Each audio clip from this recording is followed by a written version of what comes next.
Hello and welcome to Carnivorist Chats. My name is James, your host. I started this podcast to help other folks share their own healing stories and to interview thought leaders and experts in the carnivore, keto, and low oxalate space. Before we begin, I'd like to give a shout out to Equip Foods and the Carnivore Bar. As an affiliate, you can use the link in the show notes to get a discount on their products when you check out using the code Carnivorist. Thanks in advance for listening, subscribing, and any likes or shares. And now, on with the podcast.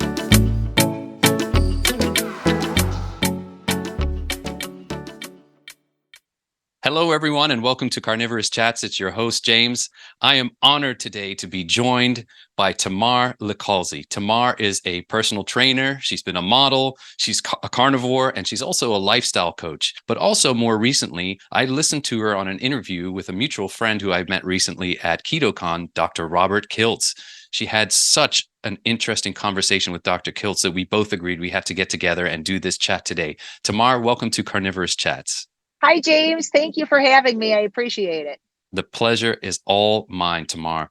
Tamar, you have an incredible health journey, which includes things like asthma and digestive issues, which led you to finally being a pretty strict carnivore because of also some other autoimmune type stuff that you had in your dietary past. I think the listeners are going to be really intrigued to hear your story from the beginning and how you developed these illnesses on the diets that you had and training that you did, and then finally have come to put them almost behind you. You're still healing, obviously, but found relief by finding the carnivore diet. So please welcome and please share your story.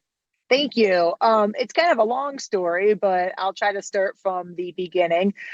When I was about 5 years old, I was born in South Florida in Homestead.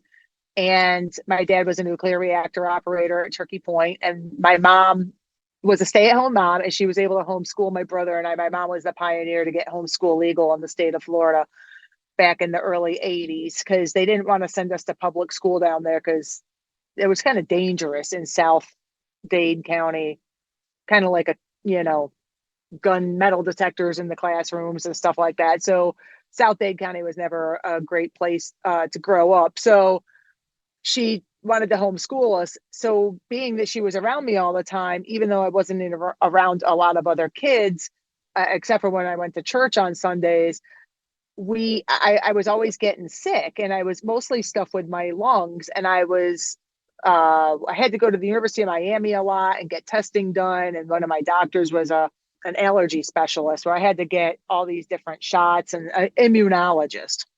And we discovered that I had asthma and I was allergic to everything: dust, mold, pollen, not all food-based stuff, but lots of externals. And so the breathing and the allergies, the earaches, and all kinds of sinus issues. And whenever I would get a cold or the cold or a flu, it would always turn into an upper respiratory infection. So my lungs were a very weak spot in my body. And that was pretty much my main issue growing up. And then I started to get knee issues when I was 15. And I believe that's a early stage of osteoarthritis type stuff because I was diagnosed with osteoarthritis when I was 19. And I think it's from degeneration and not absorbing nutrients and stuff like that from the food properly. So that became an issue by the time I was only 19. And by the time I was 2005, 6, 7 is when I really started to notice I had a lot of other health problems. 2004, I had a breast augmentation. And then at the end of 2004 is when a hurricane came through here where I live in this little small town called Hurricane Charlie. Hurricane Charlie was the name of the hurricane. Punta Gorda, Florida is where I live. And Hurricane Charlie was a direct hit here. It was a really bad hurricane. And by December of that year, I started to notice mold growing in my roof. And because I had a recent augmentation, and supposedly it takes over a year to heal, and it was behind the muscle, so muscle was cut and so on and so forth. Breathing that in, my ex-husband and I had gutted our house after the hurricane. We were living on concrete floors that basically the house was so dusty after I took the old linoleum off the kitchen floors. There was black dirt that literally was black like this, like every couple of days in my house. And until we had put the tile down and had the new crown molding and baseboards put down, and he never did the air conditioner, which I think was a bad thing. My health got worse and worse and worse in 2004, the end of 4, 2005, 2006. But 2006, I believe, is the year we got married. And we got married faster than we had originally planned because he was a cop and he worked for the state of Florida. So he had really good health insurance. And I thought I was going to die. I couldn't eat anything. I looked like I was 7 or 8 months pregnant at the end of the day. I had neuropathy really, really bad, always on the left side of my body, worse than the right. I had chronic diarrhea, or I'd be chronically constipated all the time. I was losing the enamel on my teeth. I was losing my hair. I looked like I was going through puberty because I had acne all over my face. I would get fungus on my feet. I had, the digestive issues alone were bad, where I literally looked like I was pregnant, but it was not just from the front, like my whole waistline would distend even from my back. So it would come out from the back, the whole waist would completely disappear, and my abdominal muscles would be distended so bad, and it would come all the way up to my sternum, and the pressure, and then of course all that distension inside, which I believe was a lot of my my small intestines being super swollen, would put so much pressure on my lungs that then I couldn't breathe. So then I would have anxiety because I thought I was having a heart attack, because I'd have pains in my neck, I'd have pains in my arm, I'd have numbness. I had so many different problems that I didn't know what to do. And every time I would go to the hospital, because we'd go at like 3 or 4 o'clock in the morning sometimes, because I thought I was dying, they would put me on a blood pressure machine, and my blood pressure would be like 120/80, which is high for me because mine's usually like 100/60, but that's the norm, or was the norm back in the day. And they thought I was like kooky because my pulse would be in the 70s or 80s by the time I'd get to the hospital, which a lot of people stay in the 70s and 80s as they're resting. My resting's in the 40s and 50s when I'm truly sleeping, or when I first get up in the morning, because I've been an athlete my whole life. So even with all those health problems, my pulse was higher. My pulse would be lower still when I would sleep, but once I started to move around and I'd get anxious, mine being in the 70s and 80s felt too high for me just at rest. So they thought I was kooky. I swear they wanted to straitjacket me because they were getting sick of this lady, coming in, thinking she's having a heart attack, and they put me up on the machines and, EKG and stuff like that. And like, no, lady, you're fine. And I'm like, I can't breathe. And my heart hurts, and, I get acid reflux really bad too. So that was, the GERD and all of that, which actually exacerbates asthma and makes asthma even worse, because a lot of times you aspirate on your stomach acid and it goes into your lungs, and it hurts your lungs and your esophagus and everything too. So many different things. And, at the time I was only 29 years old, and people thought I was a hypochondriac and that I was nuts. So I did a lot of research, and I finally discovered celiac disease. And so I went to a gastroenterologist and I asked him if I could be tested for it. And he was like, oh no, you don't fit the description because you're not Irish. I'm like, I'm not Irish. Who cares if I'm Irish or not? He's like, oh no, yeah, that's usually an Irish person's disease. And I'm like, okay, well, I want to be tested for it anyway. I've got insurance, I just want the blood work. Let's go ahead and get tested. So he was like, okay. So he reluctantly wrote the script. By this point, I had gone on a natural, I was in so much pain all the time. I had gone on a natural paleo diet that I didn't know it had a name. I would only eat meat, vegetables, and fruit, and like olive oil, butter, some those kinds of fats. And that was it. I wasn't eating anything processed, nothing else, because every time I did, especially like a cracker or a cookie or any comfort food, because I've always been a sugar addict. Sugar addiction has always been a huge thing. And I think the sugar addiction plus the bad grains kind of really created a lot of inflammation. And the grains are so bad, especially in this country, that it created a lot of extra problems that, manifested to what they are now. So I got the blood work back, or he got the blood work back, and the doctor himself called me on the phone. And at the time I was married, he said, "Well, Mrs. Cole," he said, your blood work came back and you actually have the markers for celiac disease." And I said, "Huh?" He was like, he said, I can't believe it. You have the markers for it. And I said, "Well, Dr. So-and-so," I said, "just because I happen to be a model and a waitress at a restaurant."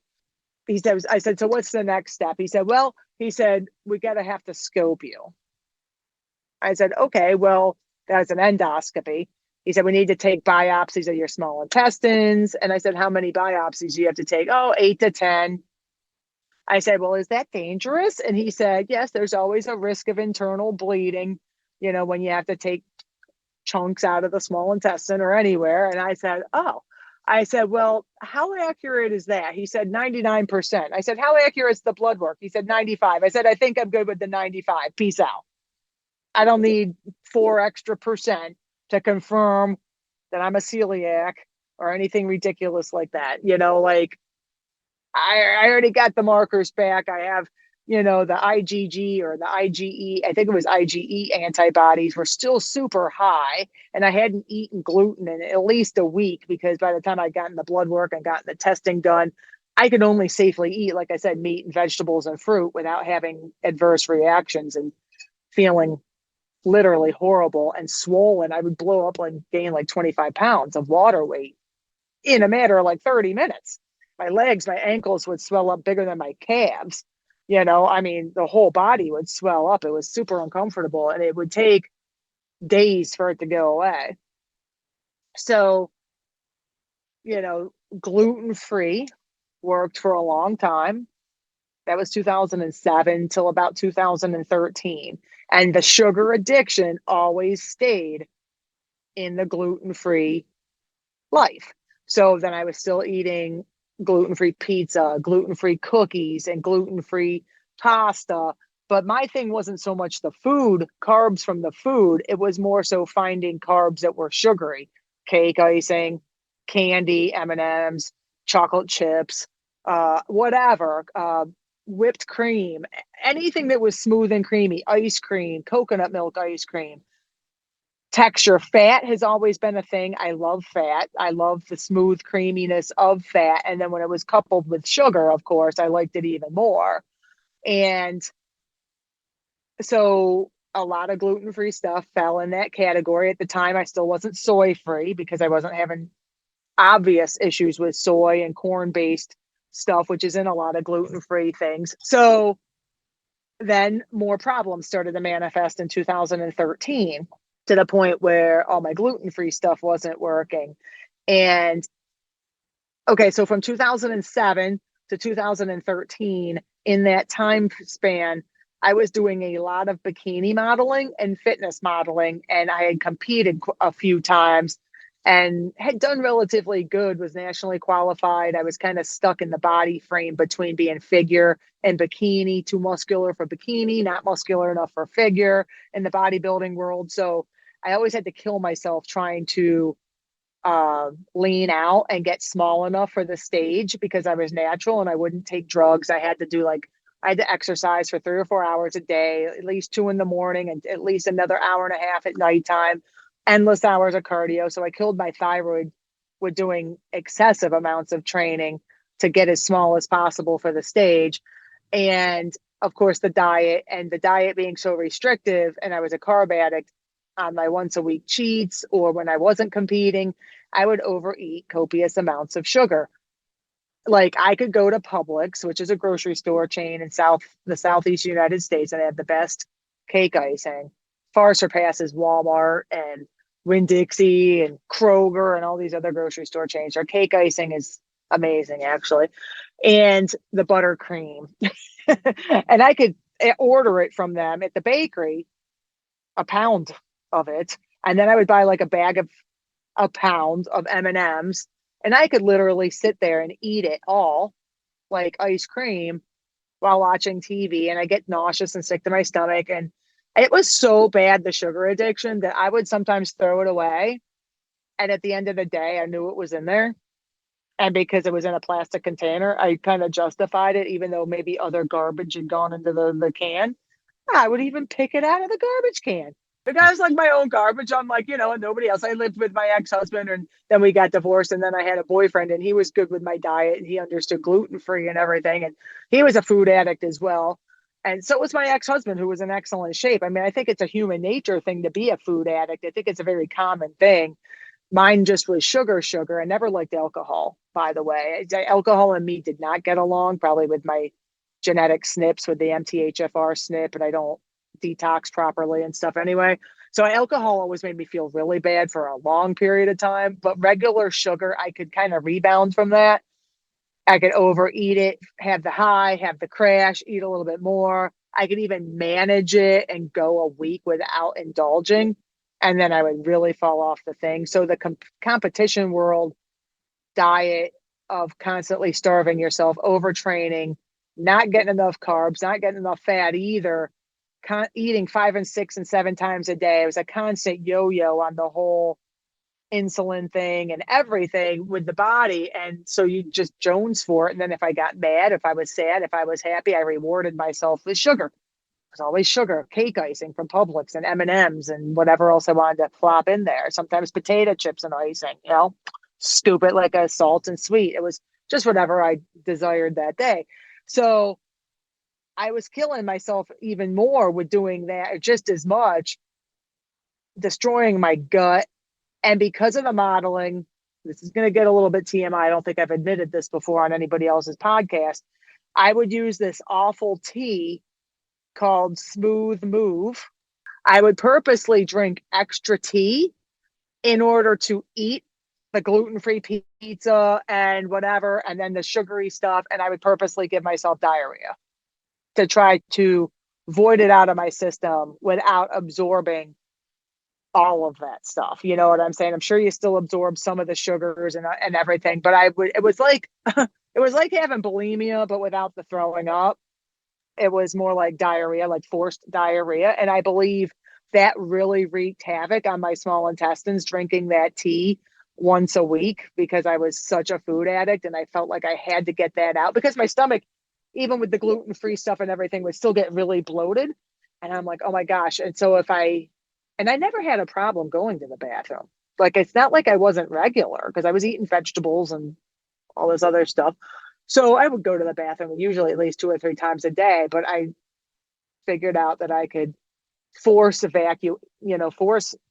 void it out of my system by that awful tea, and which was disgusting too. I hated that tea. I would super concentrate it to just inhale it like a shot, because I couldn't sip on it and drink it and enjoy it like tea, because I think it's gross.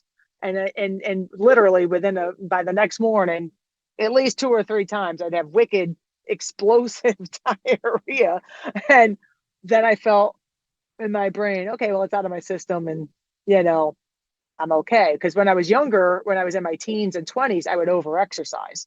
Then I got to the whole, well, I'm better than other people because I don't puke my food up. I couldn't eat and then just puke it. Like, I don't know, what's the point of that? So, I'm better than other people. I'll just give myself diarrhea, and nobody has to know. You know what I'm saying? It was bad. It was almost like a sickness.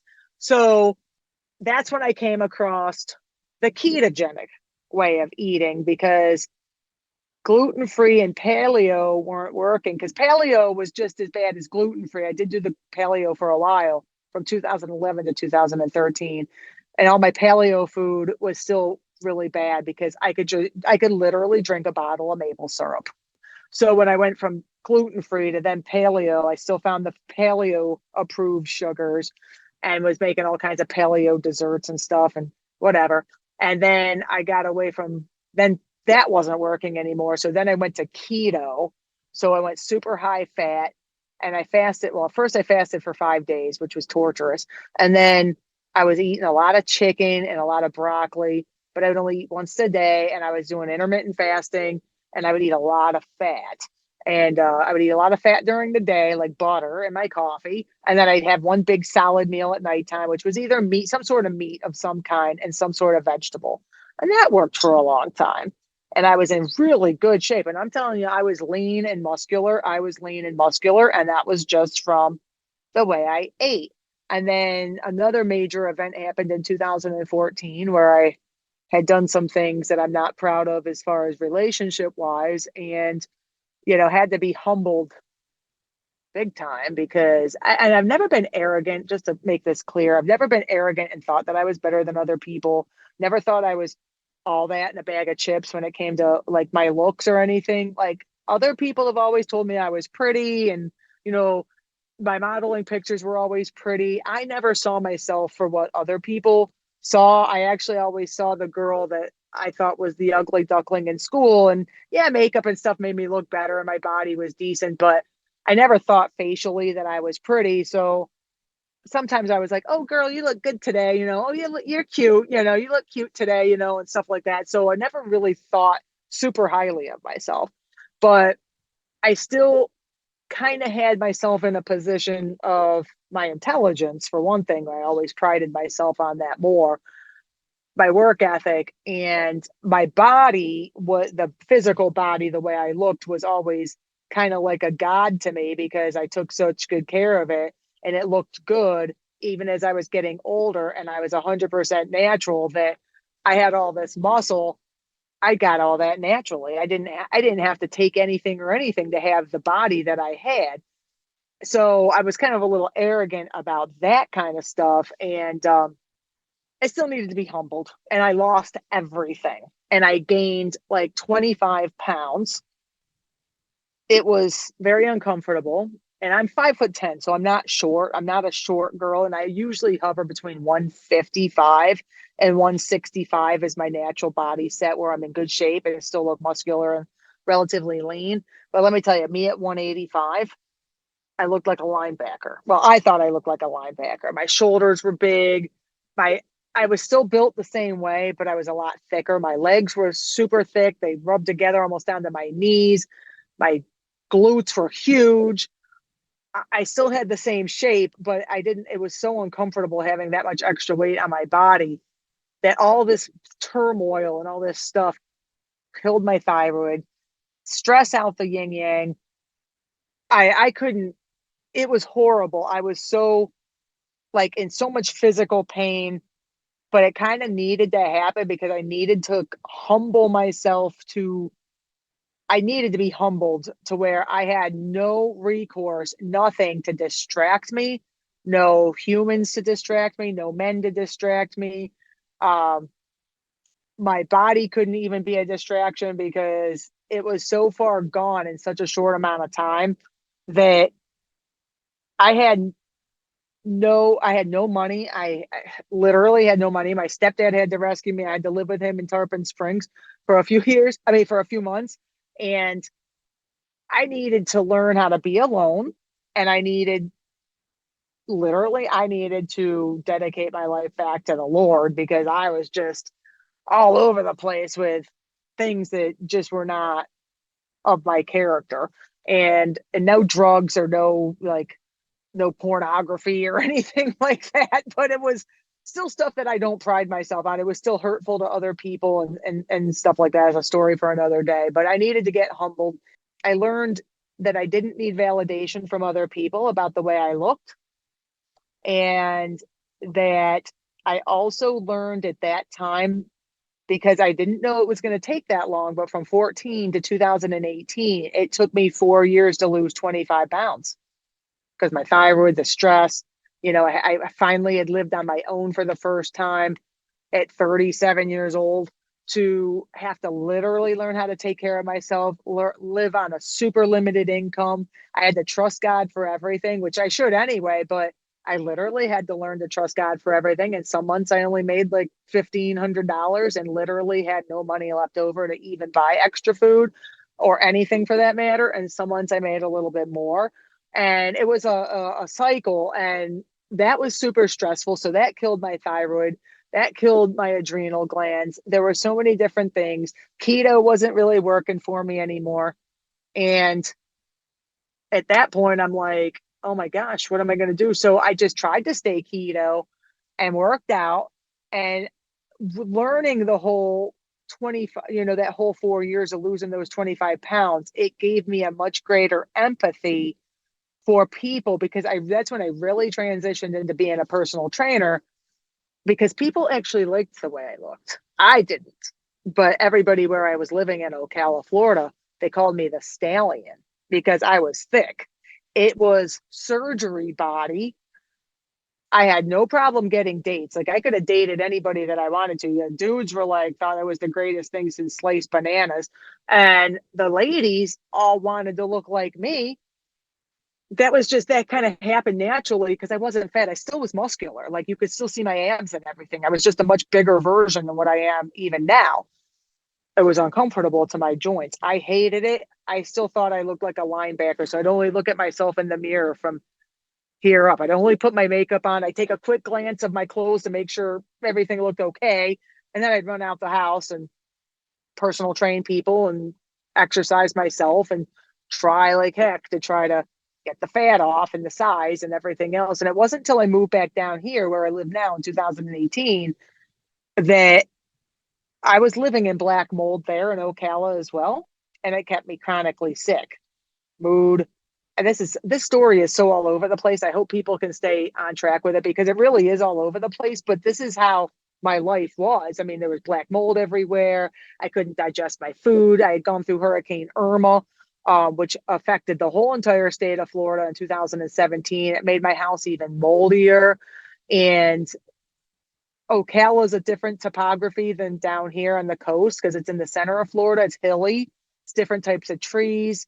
The trees are moldy because there's Spanish moss hanging everywhere. You can smell it in the morning. It's beautiful country. It's beautiful, but it's not by the sea, so you don't get that fresh, salty air. I live near the Gulf of Mexico here. Like, it's brackish water, but it's only not that far. So it's still saltier air here than it is where I lived before.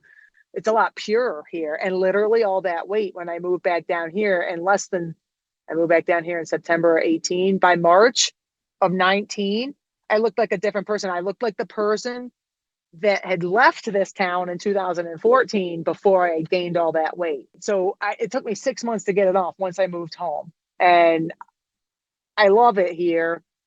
And it was very peaceful for me to move back here. I love living by the water. I love seeing the water. It brings me calmness and peace and everything. And then I still hadn't gone to the carnivore diet, didn't even know anything about it. I was still doing keto. And then I don't even know what happened. Keto stopped working for me. I was eating too many nuts. I was getting diverticulitis issues. I was bleeding rectally because nuts, it's a picking food. I'd pick and pick and pick. And if something's in front of me, it'll get halfway gone. And I'm like, oh, just one more nut, one more nut, one more nut. And then I'm like, oh my goodness, it's 3/4 of the way gone. Might as well just finish the whole thing. And even at that point, I didn't gain weight from that even, I could eat a whole jar of almond butter, and do that once a week because it was keto. There's always a justification in my brain for the excessive food consumption that I would do. And then, regular keto stopped working. I was trying to do AIP keto, the autoimmune keto, paleo. That wasn't cutting the mustard anymore because the vegetables were still in the diet. And I love arugula. I love broccoli. I actually like broccoli. I like Brussels sprouts. I'm not going to lie. I like vegetables. They just don't like me. And the older I get, the less they like me. So I can't even think about eating them or eating them raw, which that's even worse. Actually, my digestion was even worse with raw vegetables, but I do like them, but they don't like me. One of the interesting things, sorry to interrupt you, Tamar, No, that's okay. Is that recently, as I mentioned, where I ran into Dr. Kiltz at KetoCon, and as you know, KetoCon in the name is a big event surrounding the ketogenic diet, which has some amazing applications in real life. We know specifically for brain health and people that have suffered mental illness, as well as folks that want to change their dietary habits. Also there, I got to meet one of my heroes in this space that I credit a lot for helping literally save my life, because like you, I was an absolute, being a vegan, a nut fiend. I could take a jar of nuts and I would sit there and eat the whole thing.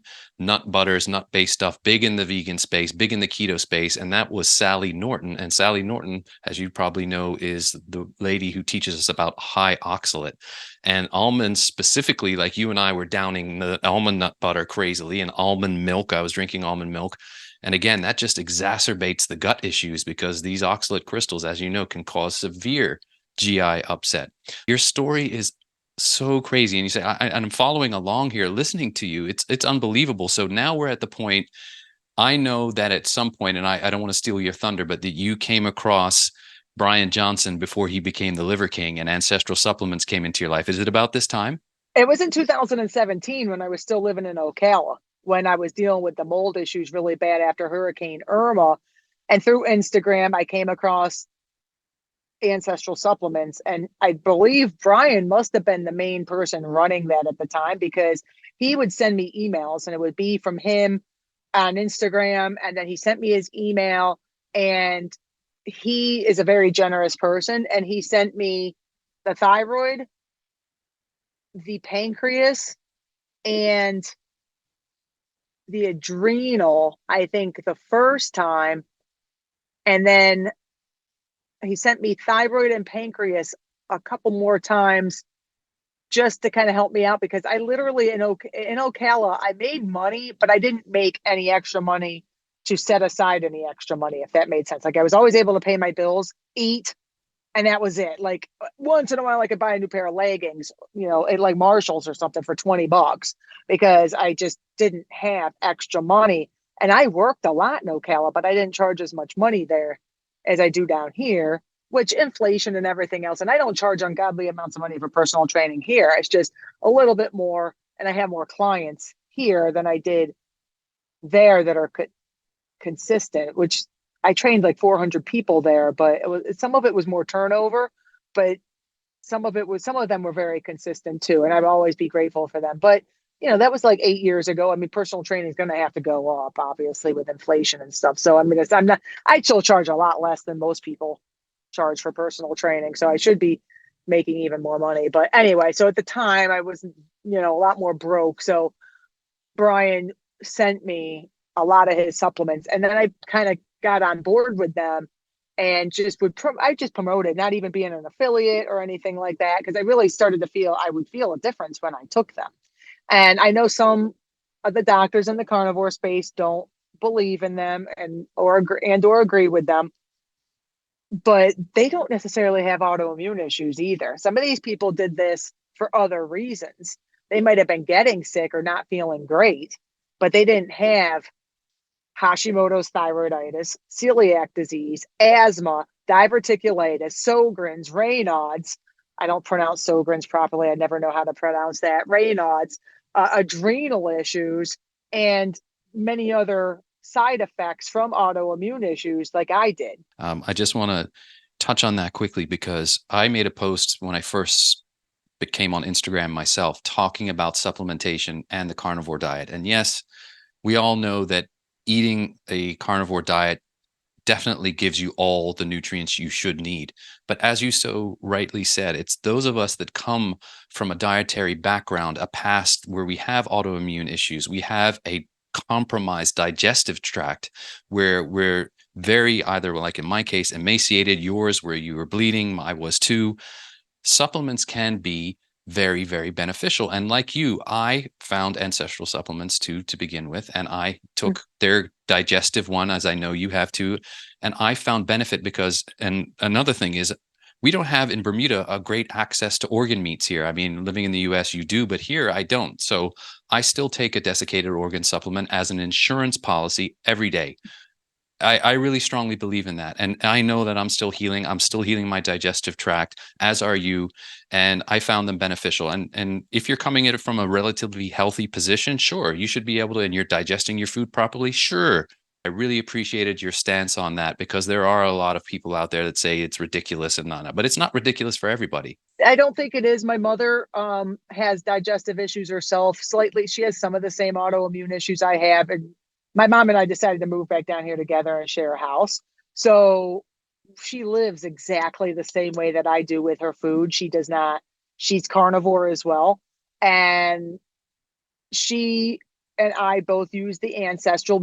I don't take them every single day like I did before when I was still eating all the other things that I feel like I needed them, because desiccated organs are just basically a very fancy form of dehydration, where it preserves the nutrients. I'm going to tell you straight up, the only organ that I would eat is tripe. I'm Italian. I like tripe. I won't eat heart. I won't touch kidney. Kidney, absolutely, positively, smelling it makes me gag. Just, I can't with organs. I cannot. Liver, disgusting. I couldn't even do that. Like the carnivore crisps, dried up, cute and crunchy liver. I can't. I will throw up. I cannot do it. I know that sounds horrible. I cannot. People are like, oh, that's because you have you're malnourished and the iron or whatever is in there. And I'm like, I can't even stomach the smell. Like, it repulses me to the point that I would rather starve. It's like eating Z bugs. I'm not eating Z organs either, because they, I can't do it. But desiccated, it's a totally different scenario. And I believe it preserves it doesn't compromise them. And I know, because of all the other digestive issues that I have and have had for a long time, that my body is grabbing onto all those things. When I use the thyroid, my thyroid works better. And I can tell you for a fact that the one from him, he calls it MOFO, which is the male optimization formula with the Yes. testicle in it. So before I went carnivore, I always had on the right ovary when I would ovulate. So that's between my periods. Like, I would have a period and a period. So ovulation on the right side, I have ovarian cysts. When I would use the MOFO, and I would only take 2 MOFOs a day, because if I was taking 3, I'd start to, like, from the testicle. It's a lot of testosterone optimization, and people are like, oh, it doesn't give you testosterone. No, it doesn't give you testosterone, but it helps to optimize. But it would give me enough of an optimization that I think it would balance my hormones better, and I wouldn't have the rupturing of my ovarian cyst on the right side every other month when I would ovulate from the right side, which is debilitating in pain until it actually ruptures, and then you bleed a little bit, and then the pain would go away. But I would have to hold my side. I couldn't hardly walk. I would spot bleed a little bit, and then you could feel it would rupture, and then the pain would go away, and then I would have it like again 2 months later. And that started in 2017. And now, since I've been 34 weeks, I think this week will be 35. I would have to go back and look at the calendar. But anyway, 34, 35 weeks is coming Sunday of 0 carb and only eating the Lion Diet plus a lot of butter. I eat a lot of butter and tallow. But I haven't had that problem. So I haven't had to use the MOFO either, the male optimization formula, to keep that from coming. But I know those supplements actually work, because when I don't take them, I have issues. I also have histamine intolerance issues. So histamine, when I would get too much histamine rich food, I looked like I was pregnant. I looked like I called it getting glutenized, because my stomach would stick out. My hands would swell up. My hands would burn like they were on fire. My skin will turn red. It feels like it's stretching off of the muscles. That's how bad my fingers will burn and stuff like that. And a lot of that's a histamine reaction. So I was using the kidney in desiccated form as well, because it provides DAO, which kind of helps with the whole histamine thing. So anybody that doesn't have all these incredibly annoying multiple nuances that come from all these different neurological and nutrient deficient side effects, where all these things, a lot of these autoimmune things, I believe, come from having nutrient deficiencies and stuff, and you're not absorbing them. And then of course the gut's off, and then of course that's where you absorb all the nutrients. So it's not going to go into your, it's going to set off a cascade of autoimmune reactions because things are going into your bloodstream that aren't digested properly, and this and that and everything else. You're going to have a lot of problems. And that's where carnivore came in to actually really heal that, which I finally didn't officially 100% do until like 34, 35 weeks ago after the last hurricane that literally wiped out Southwest Florida, which was Hurricane Ian back in 2022. What was the deciding point where you said, okay, enough is enough. I've got to do this strict and really find out? Because like I added meats back into my diet after 6 years of being a vegan and not even touching anything strict, and my health going off a cliff, and then vegetarian for a long time and pescatarian for decades before that. And I was deathly ill. I could tell you I was very, very ill. And I slowly added, I started with fish, and then because I couldn't digest red meat properly, that's just what happened with me. And I went ketogenic like you for a while because I was too nervous to knowing, at the time that vegetables had to be a part of your plate. You can't just eat meat only. And for me, Right. that was, I talked about, folks, it was not until I really actually went very strict carnivore did I see the biggest jump in my healing. And I'm sure it's the same for you. Very similar, being in the bodybuilding world, you had to eat oatmeal, you had to eat carbohydrates like sweet potatoes and rice and stuff like that. And of course, vegetables, you had to eat vegetables. And when you would get lean for a show, I mean, you had to eat copious amounts of asparagus, like sometimes 2 pounds a day. That's a lot of asparagus, because it helps you pee. They have all these reasons why they want you to eat all these vegetables. So in the back of your brain, you're thinking, especially somebody like myself that was always, my income is based on how I look because I'm a personal trainer. I got to have a nice body. I got to stay in shape. I got to eat that asparagus because it's going to help me. Your brain is like, oh, it's going to give me that bodybuilder, lean, perfect body. So, the indoctrination of all these things. And of course, even the Food and Drug Administration and whoever does the food pyramid and all this other nonsense, pushing these things that you have to eat these, you feel like, oh my gosh, I can't just eat meat. And then you start to see doctors. And I was seeing Dr. Baker a lot and Dr. Saladino a lot, who was very carnivore in the beginning. And he's changed some of his ideas, but I still agree with like probably 85% of what he espouses. I mean, he's still pretty spot on. I'm not big on the carbohydrate thing, but I think some people can do carbohydrates if they don't have any real bad health issues, autoimmune issues for sure, and digestive issues. I think some people, especially if they're not addicts and don't have that addictive nature, I don't necessarily believe everybody has to be meat only. I think they can throw in a piece of fruit here and there and still, like Dr. Saladino, and have some good health and not be sick. But for me, because I'm an autoimmune patient, and Dr. Baker has said stuff about that, about people with autoimmune, there's a lot of studies that autoimmune people probably really should stay away from carbohydrates for sure, because not just because of the addicting part of it, but because it does cause more inflammation, and it can cause more inflammation. So this is another point that I really respect you on, because listening to you and Dr. Kiltz have the conversation, and we both had the intestinal fortitude to experiment on ourselves. So many folks don't. Folks don't realize that it's so important about what you're putting in your mouth that affects your health, because we've been taught now that there's a pill for that. Go see your doctor. There's a pill for that. No, we can really fundamentally change how we feel, how we look by what we put in our mouths. And it's such a testament. And again, go back to, I really appreciate you being a voice in this space saying, experiment. And as you just said, if you are in a healthy position, to feel free to include some other things. It's not a dogmatic way of eating. It's a healing diet. This is a diet that helps us to get to a position of health in life. And we know it's ancestrally appropriate. We know it is. right. We listen to people like Dr. Chafee, Dr. Bill Schindler, who I've interviewed.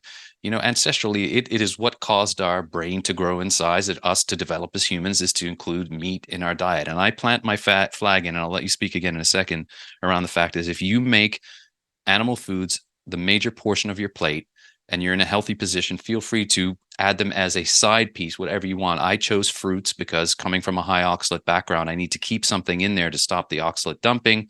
I just have a handful, a very small portion once a day, and the rest of my diet is completely carnivore. With that being said, can you give folks an example of how you're eating now on the carnivore diet? Like, do you do TUMAD? I think you do, and what your type of foods you enjoy? I do pretty much one meal a day. And okay, so I hate admitting this, but I have to be completely honest. I do drink coffee every day. And I feel like coffee actually helps my joints. I stopped drinking it for almost 2 months, and that was right before Hurricane Ian. And it's not, I process caffeine very slowly. So I don't get that caffeine high like some people do. Um, all energetic and stuff like that. I can drink coffee and literally go to sleep. So coffee in me is not for the energy. I like it for the taste. I like it for the joints just don't swell up as much. And I put a lot of butter in my coffee. I put like a half a stick of Nellie's butter in my coffee in the morning, which is about 400 calories. And then I have another coffee in the afternoon, early afternoon, usually around between 11 and 1. And I have the other half of the stick of butter in the coffee. And then I blend it up with a blender with a puree stick, and it makes it and emulsifies it. So it's like drinking milk. It's like putting milk in your coffee, but it's not. It's butter, and I don't put stevia. I don't put any sugar alcohols in there or anything like that. So it's just black coffee. It's organic. Some people are like, yeah, there's no such thing. Well, it is a better quality. Is it moldy? I hope not. It's expensive, so I hope that the beans are not moldy and stuff like that. But I can't be 100% anal about 100% of everything, because what quality of life would we have if we were 100% anal about 100% everything? I just not got to know. I got to keep gluten, soy, and corn out of my pie hole. That includes makeup, hygiene products, toothpaste, all that kind of stuff, which I tend to be more natural with that. A lot of baking soda and, earth paste type stuff from Redmond Real Salt. And I'm on a lamb kick. I actually enjoy grass-fed lamb better than beef right now. I'm kind of needing a nice rare, and I mean rare steak. And I probably, because I don't like lamb rare. Lamb, I kind of tend to be more like a medium wellish kind of person. I don't know if it's because it's a different animal than a cow. And I'm like, ooh, it's a little gamier than beef. So I kind of like it cooked a little bit more, but I'm in love with the lamb shoulder. I don't like the leg part. It's a little too gamey for me, but the little lamb shoulder that has the cute little marrow bone in it is so good. And of course, I love ribeye steak. And so those are my two go-tos. I will eat ribeye, copious amounts of ribeye. I've been leaning towards lamb. I shouldn't give away the secret, but if it says it's from Australia or New Zealand, even if it doesn't say it's grass-fed, grass-finished, it always is. So it's a lot cheaper by the pound than beef in this country. It's only $7 a pound compared to grass-fed beef in this country is even at places like Aldi and Walmart, it's like $15, $16 a pound. So I'm like, I eat a lot of lamb because it's a lot cheaper than the beef, and it's grass-fed, grass-finished. So why am I going to spend more than twice the amount of money on on beef than I can for another ruminant animal is just as nutritious. And I want to ask you, Tamar, as well, because it's very interesting, or will be interesting for the listeners. I heard you also say that if you do have some grain-fed stuff, it can give you a reaction, which is why you keep saying grass-fed, grass-finished. It's very important for you, right? Every single time I eat a grain-fed steak, not every single time. If I eat a grain-fed steak and then the next day have more grain-fed beef, especially from one particular store, I have worse problems with it from Publix, and they're green wise, which is supposedly organic, regular beef, but it's supposed to be better grains. And I love those ribeyes. And let me tell you, I love the way it tastes going down, but the Publix one always makes me sick. I always get acid reflux so bad when I eat grain-fed beef from Publix. I mean, I don't know if it's because it's got copious amounts of fat on it, compared to the grass-fed beef, which has got a lot of fat, but not the same kind, or if it's because of the inflammatory nature, because lamb has a lot of fat on it, a lot. I find lamb to be fattier than beef. And that's why I kind of gravitate to it, because I'm really thriving right now on a super high fat ketovore diet, meaning I'm eating right now about a stick to a stick and a half of butter. And then like the little lamb chops, or 2 to 3 like little lamb chops, which has got a lot of fat on them too, and less meat. But I'm not gaining weight, so I don't think I'm taking in too many calories from that, and not eating so much protein that it has that whole glucogenesis, turns into sugar nonsense. There's I don't know if I believe that or not, but I think I kind of do, because when I was eating beef only, when I first started the lion diet, I gained so much weight it wasn't even funny. I'm like, oh my gosh, why am I getting so fat? I was getting fat actually when I first started it, but I had to be patient. And then the fat started to melt off by November. And I just kind of wanted something different. So I kind of gravitate to the lamb, but I don't discard the beef. I love the beef too, but it's pretty much just beef, lamb, butter, all grass fed, grass finished, and grass fed, grass finished tallow. And of course, the other beef products that I take in, I spend a lot of money from carnivore snacks, carnivore crisps, because I like both of those two companies, even though it's the same principle. They shave them differently. So each company is slightly different with how they make their little snacky things. Carnivore snacks, those are like a pastry because they're kind of thicker. I love those. And then carnivore crisps are more crunchy, and so they're more like a chip. So I love them both. So I don't like one over the other. I'm with carnivore crisps. I don't represent carnivore snacks. I love both of those companies. I do have an affiliate code for carnivore crisps. And then those carnivore bars. Oh my gosh, those things. Yeah, they're so good. Like I could eat 3 or 4 of those a day and would probably get fat if I was eating all the other stuff that I'm eating too, because I mean, that'd just be ungodly amounts of calories that I'm not utilizing, but they're so good. They're like addicting. And every person that I've convinced to try those that like them all say the same thing, because it's a consistency thing with the texture, the smooth and creaminess, and then the crunchiness of those things that. Judy Cho made another post. I know Nutrition with Judy. She's fantastic. She made a post about abstainers versus moderators, and that's exactly what we're talking about. And some people have to be abstainers because the addiction is real and that's their personality type. Other people can moderate. They can go. I know people dear to me that can go and just have a little piece of a cookie and they won't want any more. Which I think caused a lot of our problems, because it was an excessive amount of malnourishing, detrimental food that was ruining our gut anyway. But we were all or nothing. I'm an all or nothing person. If it's sitting in front of me, I'm going to, if I open a bag of carnivore snacks, I'm going to eat them all right then. I'm not going to let them sit around and, oh, well, I have one piece tomorrow. No, once I open that bag, I know I'm going to eat that whole bag. I want to just talk very quickly about your personal training. I know for you, resistance training is the ultimate. And I heard you talk to Dr. Kiltz about cardio versus resistance training, and the fact that you can make resistance training cardio beneficial as well by the number of sets that you do and reps that you do, etc. If someone, when you have new clients coming to you and they say, oh, as you've had in the past, I want to look like you, Tamar, how am I going to do this? Can you give some tips and examples? It's hard work. Ask me how I know, just to get back to where I am now. But can you give some tips for folks on what you do and how you do it? I see all your equipment in your truck there. Well, that equipment is a twofold thing. It's for my business, but during the things we don't like to speak about that happened a couple of years ago, where everybody couldn't leave their house and go to the gym, if you know what I mean, I didn't have heavy enough equipment for myself to make my workouts challenging. And I'm like, I do not want to do 30 reps to do, to get the same sensation that I could do with 10 to 12 to 15 if I had heavier weight. So this poor truck is 20 something years old. It's bogged down literally with about 1,800 pounds worth of weight.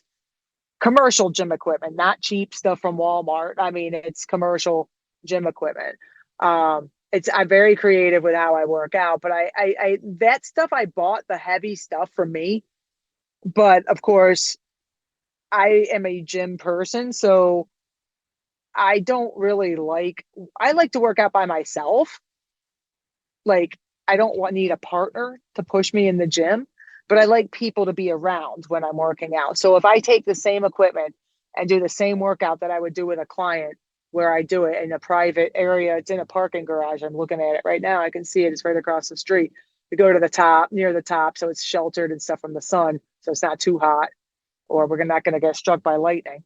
Um, I I don't have the motivation to do it by myself. And I've worked out my whole entire life, and which is really strange because I don't have the motivation to do it by myself. But if it push came to shove and there was for some reason I couldn't go to the gym anymore and we were locked out of the gyms again, I at least have my heavy stuff.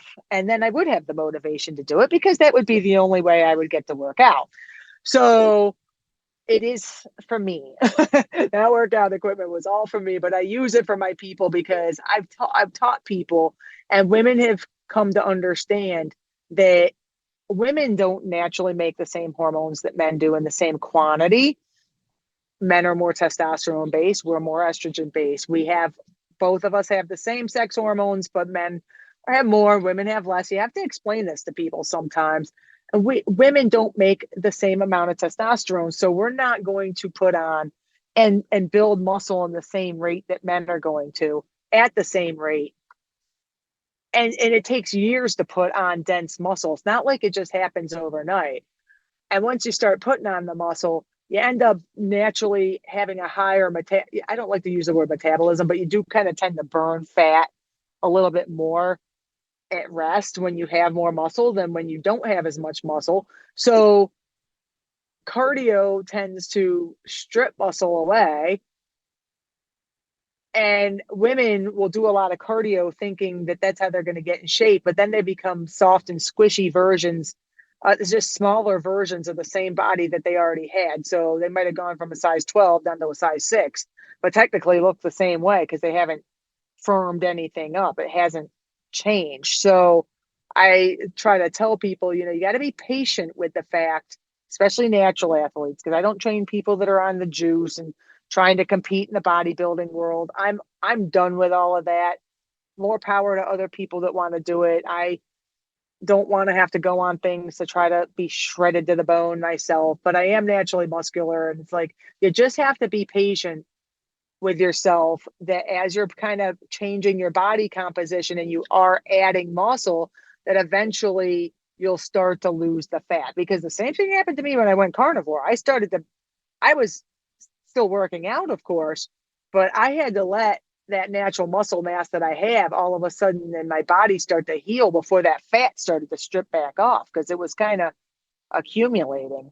And I wasn't running.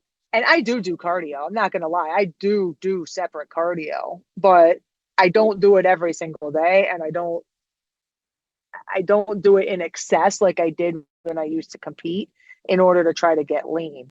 And I take every single person on an individual basis. I have men, I have women, I have firefighters, I have soccer moms, I have contractors, like building contractors, like general contractors and stuff. I have kids, I have elderly people that are in their 60s, 70s, and 80s. I have people of all walks of life. So I can't personal train any one of my clients in any specific way the same exact way, because everybody's a unique case, and people do have different personalities. And like I said, most of my clients have no desire to listen to me as far as how I eat. One guy did. He lost 51 pounds in 10 weeks, which is a lot. And he still has a cheat meal once a week. And then I have a husband and a wife couple that have adopted it, I'd say like at an 80%. And the husband's he's lost like 30 something pounds. His wife has lost 20 something pounds, and she's almost hit her next goal. But they're business people in town. He's a firefighter. She's a business person. They still have lives, and they still are able to enjoy life. They don't have health problems the same way that I do. So they're not as strict as I am. And I don't expect my clients to be strict, but they're still making progress. They're still making gains. They're still making positive gains. Like he's gotten more muscular, his body fat's come down, he's stronger, and which is good for his job because he is relatively young still. He's a couple of years younger than me. And his wife, her whole body composition has changed. And I've trained her for a year. It's taken time. And I tell people, this is not magic. This is not going to happen overnight. I can't look like my favorite body style person without doing extra work myself or changing the way I eat a little bit with less calories because I'm probably taking in too many. If I want to get super shredded, I'm going to have to do the work and make the change and stop excess calorie consumption just because I want to eat because I'm bored or hungry. Oh, I need to eat some more carnivore snacks or whatever. So we all have to put in the work and we all have to make sacrifices if we want to do something. You know what I'm saying? Or get something. And it's going to take time because nothing in life comes for free. Nothing in life comes easy. Nothing that's worth it anyway. Your energy is infectious. What you're putting out in the world is a light for people. And I appreciate you. I'm sure many, many others do. And I see you've got a large following on your Instagram, which is fantastic. And I'm sure they appreciate you just like my listeners will do and I do. And with that being said, Tamar, I know before we finish out, and you tell folks where they can find you, I just saw you tagged me in a reel the other day that you've been having some filming done on some stuff that you've been doing. Can you tell people about that? What's coming up for you? Some exciting things, no? That was an idea I came up with a couple years ago that I couldn't find the right person to video record me. I didn't want to just set up a tripod and do the selfie at the beach thing. I wanted good angles and stuff like that, like interesting shots. I didn't want it to look provocative and, be sexualized. I did the modeling and stuff is in my past. That's not the look that I'm trying to go for, but I love the Gulf of Mexico. I love that island. That's an island here in Florida. It's called Boca Grande. It's was hit really hard in that hurricane, but the water right now this time of the year is no different than what it looks like in the Bahamas. It's crystal clear and a beautiful shade of teal. I'm sure the water in Bermuda is beautiful too. But that color. It's not dark navy blue. It's just a light teal, like aquamarine, like crystal clear, beautiful water. And I just love that island. It's about a 30-minute drive from my house because we have to go up and then east or west and then go south to get to it. You can only get to it by one way, by boat or by one way of driving. So it takes a hot minute to get there, but it's just a beautiful little island and it's very quiet at this time of the year. And all my workout equipment during the, time when we weren't allowed to go to the gym, I took a lot of my stuff out there that I had and was working out and set the tripod up. It just worked out at the beach. And then I got this idea. I'm like, man, I want to take my workout equipment into the water. So I did. I got some more shots and stuff, and we're going to do another shoot the same way, but at the sunset in the background because I live on the west coast of Florida. So that was early in the morning. That was before 7 o'clock in the morning. I got there before 7 a.m. By the time we got done filming, it was like 8:15. So all of that was done before even 8 o'clock in the morning. So the sun rose on the other side of the island, which is the intercoastal side of the island. So I didn't get the sunrise in the shots, but it was still it was a pretty day. So we want to do more of that type of training. We'll do different exercises, of course, with that same principle at a different location on that island with the sunset, sun going down and stuff like that. I would like to do some during the midday as well when we can see how pretty the water is. I mean, because that water is gorgeous. And people don't think Florida's like that. I'm like, oh no, Florida has gorgeous water, people. Because the east coast of Florida, which is where I'm from, I was born in Miami. I don't think the east coast is nearly as pretty as the west coast. The west coast of Florida is a lot more laid back, and there's a lot of state parks, so it's not inhabited with buildings. and houses even, because you can't build.